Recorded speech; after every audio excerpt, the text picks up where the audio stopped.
Good morning friend.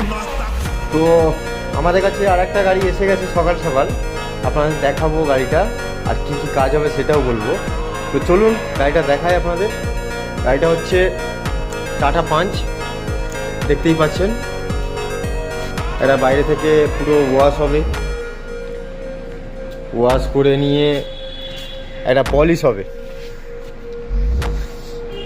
ঠিক আছে, আমি গাড়ি লাগিয়ে দিয়েছি জায়গায়, ওয়াশটা কমপ্লিট করব, কমপ্লিট করে নিয়ে তারপরেতে ফের পলিশে আসবো।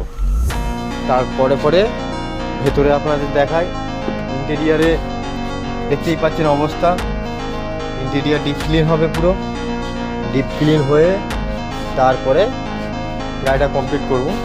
এরপরে ফের একটা গাড়ি আছে যেটা হচ্ছে সুইফট ডিজায়ার। তো সঙ্গে থাকুন, কাজগুলো কিরমভাবে আপডেট দিচ্ছি আপনাদের দেখাবো ভিডিওর মাধ্যমে। তো আসি পরে ভিডিও।